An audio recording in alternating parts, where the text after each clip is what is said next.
प्रश्न है हमारे पास, यहाँ चावल की दो किस्में हैं। पहले प्रकार के चावल की मात्रा दूसरे प्रकार के चावल से 20% अधिक है। यदि पहले प्रकार के चावल का मूल्य 40 रुपये प्रति किलोग्राम है, दोनों प्रकार के चावलों को एक साथ मिलाया जाता है तो मिश्रण का मूल्य 60 रुपये प्रति किलोग्राम हो जाती है। दूसरे प्रकार के चावल का मूल्य ज्ञात कीजिए। ये आपके ऑप्शंस। अब इसे कैसे करेंगे, तो आइए समझते हैं। अगर आप प्रश्न आपने अच्छे से सुना होगा तो इसमें क्या हो रहा है, मिश्रण हो रहा है। ठीक है, मिश्रण हो रहा है, दो चीज़ें मिलके एक चीज़ बन रही हैं। तो जब दो चीज़ें मिलके एक चीज़ बनती हैं तो इसमें क्या एलिगेशन लग जाता है। तो हमें क्या दिया है, पहले प्रकार के चावल का मूल्य दिया है कितना, 40। तो पहले प्रकार का चावल ए है, उसका मूल्य कितना है, 40। और दूसरे प्रकार के चावल का मूल्य निकालना है जिसे हम बी मानते हैं। ठीक है, उसका मूल्य भी कितना, बी हो जाएगा। अभी इन दोनों को जब मिलाते हैं तो मिश्रण कितने रुपए प्रति किलोग्राम की दर से बिकता है, 60 रुपये प्रति किलोग्राम से बिकता है। ठीक है, तो इन दोनों को मिलाएंगे तो बीच में आएगा वो। ठीक है, 60 रुपये प्रति किलोग्राम। अभी हमें ए और बी की मात्रा भी दी है, मात्राओं का अनुपात दिया है कितना, कहता है पहले प्रकार के चावल की मात्रा दूसरे प्रकार के चावल से 20% अधिक है। मतलब जो पहला चावल है वो दूसरे वाले चावल से कितना, 20% अधिक है। अगर ये 100 होगा तो ये कितना हो जाएगा, 120।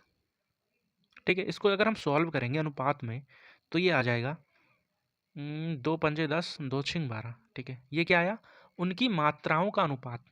या फिर हम कह सकते हैं कि ए प्रकार का चावल 6 किलोग्राम है, बी प्रकार का चावल 5 किलोग्राम है। ठीक है, तो क्या होता है, अगर हम 40 60 माइनस करते हैं, ठीक है, ये वाला पद छोटा है तो ये वाला पद अपने आप ही बड़ा होगा, क्योंकि एलिगेशन में हमेशा ऐसे पद होते हैं जो बीच वाले पद से एक छोटा होता है और दूसरा बड़ा होता है। ठीक है, तो यहाँ कितना आ जाएगा, 60 बड़ा है तो माइनस हो जाएगा, यहाँ आ जाएगा 20। ठीक है, और यहाँ कितना आएगा, जब ये वाला पद छोटा था तो ये वाला अपने आप में बड़ा होगा, तो यहाँ आ जाएगा बी माइनस में कितना, 60। ठीक है, अभी ये क्या होता है, ये आता है प्रति किलोग्राम।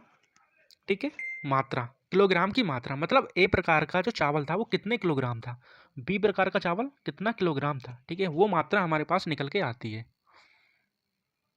और जब हमने प्रश्न के अकॉर्डिंग निकाला तो हमें पता चला कि 1 किलोग्राम की मात्रा 6 है और बी किलोग्राम की मात्रा 5 है।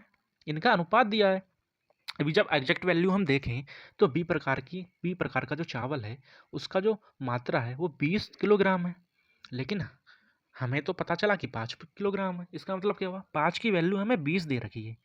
ठीक है, तो 1 की वैल्यू कितनी हो जाएगी, 5 से डिवाइड कर देंगे, 5 को 20, 4।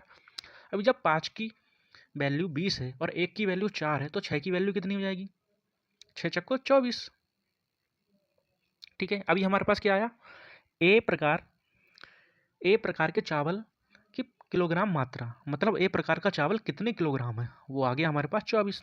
लेकिन जब हमने सॉल्व किया था तो हमारे पास आया था कि ए प्रति किलोग्राम वाला चावल जो है उसकी मात्रा कितनी है, बी माइनस में 60। और जब हमने सॉल्व किया तो आया हमारे पास कितना, 24। इसका मतलब बी माइनस में 60 का मान कितना दिया हमारे पास, 24।